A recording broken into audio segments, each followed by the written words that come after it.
በኢትዮጵያ ሰማይ ስር አንዣቦ የነበረው የሰላም ተስፋ ዳግም ፈተና ላይ ወድቋል። ላለፉት 3 ዓመታት በፕሪቶሪያው ስምምነት ጥላ ስር የቆየው አንጻራዊ ሰላም ዳግም በራያ በጸለምትና አውራጆች በሚሰማ የመሳሪያ ድምጽ እየተተካ ነው። የኢትዮጵያ አየር መንገድ ወደ መቀሌ፣ አክሱምና ሽሬ የሚያደርገውን በረራ ካቋረጠ ዛሬ 4ኛ ቀኑን ይዟል። ህዝቡ ዳግም ወደ ስደት፣ አመራሩ ወደ ጦርነት፣ ሰማዩ ደግሞ ወደ ድሮና አሰሳ ተመልሰዋል።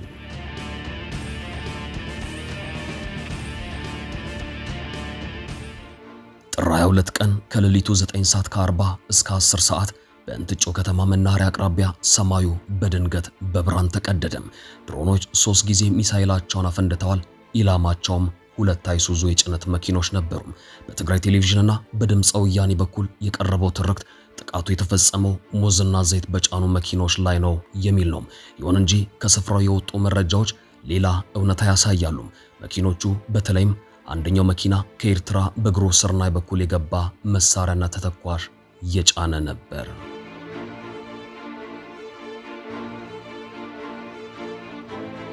ህወሓት አሲሜትሪክ ሎጂስቲክስ ወይም መደበኛ ያልሆነ አቅርቦት በመጠቀም የጦር መሳሪያን በሲቪል ሸቀጦች ውስጥ ደብቆ የማጓጓዝ ስልት እየተከተለ ነው። ይህም የጦር መሳሪያን በበርበሬ፣ በሙዝ ቅጠልና በሌሎች ሸቀጦች በመሸፈን የድሮን ጥቃትን ለማምለጥ የሚደረግ ጥረት ነው። የፌዴራል ኃይሎች ደግሞ በዘመናዊ የሙቀት መለኪያ የታገዙ ድሮኖችን በመጠቀም በቅጠል የተሸፈነውን የብረትና የተተኳሽ ክምችት ለይተው እየመቱ ነው። ከኤርትራ በግሮስ ስርናይ በኩል የገባው ተተኳሽና በድሮን የወደሙት 2 አይሱዙዎች የሚያሳዩት በትግራይ በኩል ለረጅም ጊዜ የሚቆይ ጦርነት ዝግጅት እየተደረገ መሆኑን ነው። ድሮኖቹ ከሌሊቱ 9 ሰዓት ከ30 እስከ ንጋቱ 11 ሰዓት ከ30 ድረስ በተከታታይ ማጥቃታቸው የፌዴራሉ ጦር የህወሓትን ወታደራዊ አቅርቦት ሰንሰለት ለመበጣጠስ መወሰኑን ያሳያል። ግጭቱ በአድዋና በጸለምት ብቻ የተወሰነ አይደለም። ወደ ምስራቅ ስንመለከት ህወሓት በራያ መሆኒ በኩል ወደ አፋር መጋሌና ቶንሳ ቀበሌዎች የከባድ መሳሪያ ድብደባም ፈጽሟል። በዚህ ግንባር የታየው ወታደራዊ እንቅስቃሴም ለየት ያለ ነው። ህወሓት መድፎቹን ዙ 23 እና ሞርታሮችን በመኖሪያ ቤቶች፣ በቤተ ክርስቲያናትና በትምህርት ቤቶች ውስጥ አሰማርቷል። ይህም ሂውማን ሺልድ ወይም ሲቪል ተቋማትን እንደ መከላከያ የመጠቀም ስልት ነው። ዓላማው የፌዴራል ጦር የድሮን ጥቃት እንዳይፈጸም ለማድረግ ነው። ጥቃት ቢፈጸምም ለዓለም አቀፉ ማህበረሰብ ሲቪሎች ተመቱ የሚል የፕሮፓጋንዳ ግብዓት ለማግኘት ነበር። ይሁን እንጂ ጥር 22 ቀን ከ8 ሰዓት ከ20 ላይ የተፈጸመው የድሮን ጥቃት በዋጅራትና በቲፒኤፍ ኃይሎች ላይ ሲተኮሱ የነበሩ 2 መድፎችንና የዙ 23 መሳሪያዎችን ማውደሙ የፌዴራል ጦር ስልታዊና ለይቶ የማጥቃት እርምጃ እየወሰደ መሆኑን ያረጋግጣል። በትናንትናው ዕለትም የህወሓት ዋነኛ የጦር መሳሪያ ማከማቻ እንደሆነ በሚታመነው ተንቤን በረሃ ውስጥ በተፈጸመ የአየር ጥቃት ቡድኑ ከፍተኛ የከባድ መሳሪያ ክምችቱን ማጣቱ እየተነገረ ነው።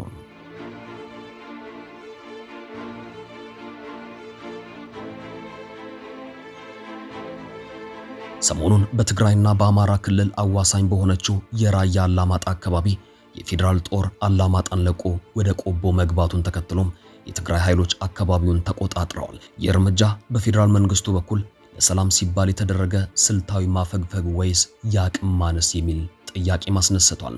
ህወሓት እንደ ራያ ሁሉ በጸለምትና በወልቃይት ተመሳሳይ ጥቃት ቢከፍትም እንደ ራያው ግንባር ቀላል ሆኖ አላገኘውም። በወልቃይት ያለው የመሬት አቀማመጥና የታጠቁ ኃይሎች ስብጥር ግጭቱን የከፋ ሊያደርገው እንደሚችልም ይገመታል።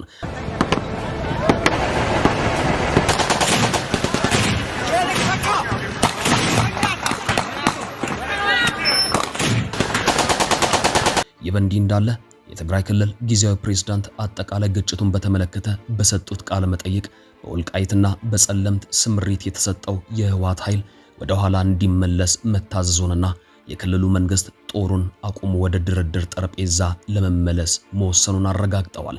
ይህ ውሳኔ ምናልባት የፌዴራሉ ጦር የተከተለው የመከላከል ስልት ከታሰበው በላይ ውጤት አምጥቶ ሊሆን እንደሚችልም ይገመታል። በአጭር ጊዜ ከባድ መሳሪያዎቹንና በርካታ ወታደሮችን ያጣው ህወሓት አሁን ፊቱን ወደ ድርድር ጠረጴዛ የመለሰ ይመስላል።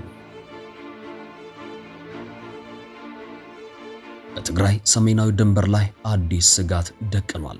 በታታይና በላላይ አዲያቦ በኩል የኤርትራ ጦር ክፍሎች ወደ ትግራይ መግባታቸውም ተዘግቧል። ይሁን እንጂ እዚህ ጋር አንድ የሚገርም ስልት ይታያል። በላላይ አዲያቦ ጎደፋይ ተብሎ በሚጠራው ቦታ የገባው የሻቢያ ጦር ክፍል የኤርትራን የጦር ልብስ ሳይሆን የትግራይ ኃይሎችን ልብስ ለብሶ መግባቱም ታውቋል። ይህ ፎልስ ፍላግ ኦፕሬሽን ወይም የማንነት መደበቅ ስልት ሲሆን ዓላማው ግጭቱን እንደ ትግራይ የውስጥ ችግር ለማስመሰል ወይም በክልሉ ውስጥ ያለውን ክፍፍል ይበልጥ ለማባባስ የታለመ ሊሆን ይችላል።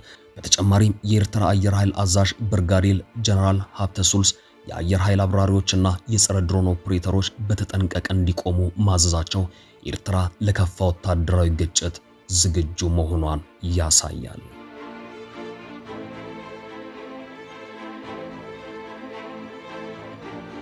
ጦርነቱ በመሬት ላይ ሲፋፋም የፕሪቶሪያው ስምምነት አደራዳሪ የነበረው የአፍሪካ ህብረት በትግራይ የተከሰተው አዲስ ውጥረት እንዳሳሰበው ገልጾ ሁለቱ ወገኖች ውጥረቱን እንዲያረጉም ጠይቋል።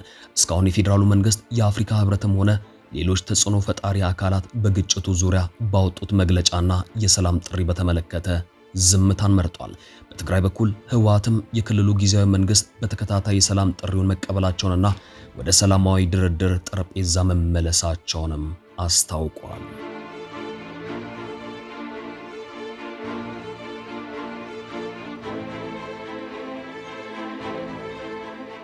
ባለፉት ወራት በትግራይ የተፈጠረው የሐሳብ ክፍፍል ምክንያቱ ጥያቄያችንን በጦርነትና በኃይል እናሳካለን በሚሉትና የፕሪቶሪያውን ስምምነት እንደ መነሻ በመጠቀም የሰላም መንገድ ብንከተል ይሻላል በሚሉ አካላት መካከልም ነበርም።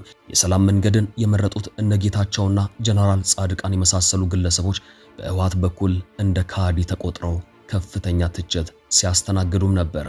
በአንጻሩ ከጦርነት ፉከራ ተቆጥበው የማያውቁት የህወሓት የጦር መሪዎች እንደ ጀግና ሲወደሱም ነበር። ነገር ግን በሞቀታ ተነሳስተው የሞከሩት የጦርነት ትንኮሳ ያላሰቡት ውጤትና ጫና ነው የፈጠረባቸውም። የሰላምን መንገድ የመረጡት እነጌታቸው ረዳ የያዙትን አቋም ትክክለኛነት ሳይውል ሳያድር በተግባር ያረጋገጡ ይመስላል። በኢትዮጵያ ፖለቲካዊ ሰማይ ላይ የታየው የጦርነት ደመና አሁን ወደ አዲስ ምዕራፍ ተሸጋግሯል። ህወሓት ወደ ድርድር እመለሳለሁ ማለቱና የፌዴራል መንግስቱ ዝምታን መምረጡ በመሬት ላይ ካለው ወታደራዊ እውነታ ጋር ቀጥተኛ ግንኙነት አለው። የፌዴራል መንግስት ምላሽ ከዚህ በኋላ ጦርነትን በመግጠም ላይ ብቻ የተመሰረተ ሳይሆን ህወሓትን ወታደራዊ አቅም በማሳጣት ላይም ያተኩራል። መንግስት የድሮን ጥቃቶችን ሊቀጥል ይችላል። ዓላማው ህወሓት ዳግም ትልቅ ወታደራዊ ስጋት ሆኖ እንዳይወጣ የተደበቁ ከባድ መሳሪያዎችንና የመገናኛ መስመሮችን ማውደም ነው። ይህ ምላሽ አልሰጥም የሚለው ዝምታ በመሬት ላይ ግን እርምጃ እየወሰድኩ ነው የሚል መልእክት አለው።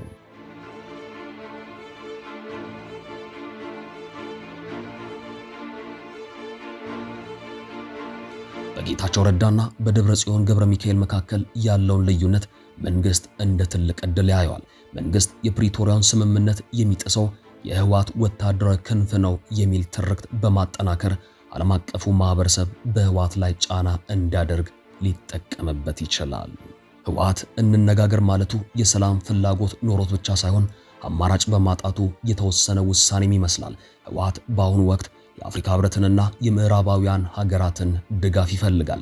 እኛ ለሰላም ዝግጁ ነን፣ መንግስት ግን እየደበደበን ነው የሚል ሰለባ የመምሰል ትርክት በመገንባት የፌዴራል መንግስት ጥቃቱን እንዲያቆም ዓለም አቀፍ ጫና ለመፍጠርም ይሞክራል። በሌላ በኩል የድርድር ጥሪው ህወሓት የተበታተነውን ኃይሉን ለማቀናጀትና የተመቱበት መሰረተ ልማቶችን ለመጠገን የሚያስችለው የመተንፈሻ ጊዜ እንዲሰጠው ታስቦም የተደረገ ሊሆን ይችላል።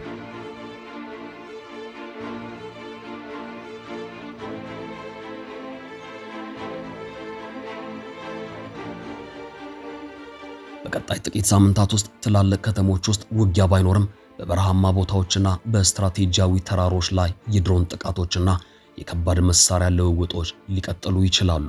መንግስት ህወሓት ሙሉ በሙሉ መሳሪያውን መፍታቱን እስኪያረጋግጥ ድረስ ጫናውን የሚያላላ አይመስልም። የፌዴራል መንግስት ከጌታቸው ረዳ ቡድን ጋር ያለውን ግንኙነት በማጠናከር የህወሓትን ወታደራዊ ክንፍ ገለልተኛ የማድረግ ስራም ሊሰራ ይችላል። ይህ ደግሞ በትግራይ ውስጥ የሲቪል አስተዳደርና የጦር መሪዎች ፍጥጫን ያባብሰዋል።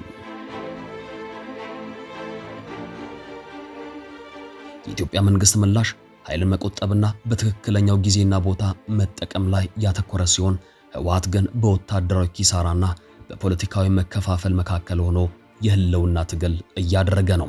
የሰላም ንግግሩ ስኬታማ የሚሆነው ህወሓት መደበኛ ያልሆነ የታጠቁ ኃይሎች ዝግጅቱን አቁሞ ወደ ፕሪቶሪያው ቃል ኪዳን ሲመለስ ብቻ ነው።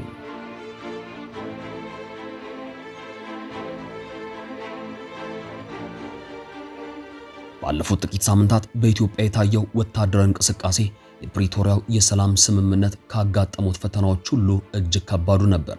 ግጭቱ በራያ አላማጣ ተከፍቶ ወደ ጸለምትና ወልቃይት ግንባሮች ቢስፋፋም የሁኔታዎች መለዋወጥ ግን ማንም ካሰበው በላይ ፈጣን ሆኗል። ግጭቱ የተቀሰቀሰው በህወሓት ውስጥ ባሉ የጦር መሪዎች ጥያቄያችንን በኃይል እናስከብራለን በሚል የጦርነት ትንኮሳ ቢሆንም የፌዴራል መንግስት የተከተለው ስልታዊ ምላሽ ግን የኃይል ሚዛኑን ቀይሮታል። ህወሓት የተከተለው አሲሜትሪክ ሎጂስቲክስ ወይም መሳሪያን በሲቪል ሸቀጦች ደብቆ የማጓጓዝ ስልትና ሲቪል ተቋማትን እንደ መከላከያ የመጠቀም ወይም ሂውማን ሺልድ ሙከራ በዘመናዊ የድሮን ቴክኖሎጂና በደህንነት መረጃ ብልጫ ሊከሽፍ ችሏል። በተለይም በትናንትናው ዕለት በተንቤን በረሃና በእንትጮ የተፈጸሙት ጥቃቶች የህወሓትን የጀርባ አጥንት የሆኑትን የከባድ መሳሪያ ክምችቶች በማውደማቸው ቡድኑን ለከፍተኛ ወታደራዊ ድንጋጤም ዳርገውታል።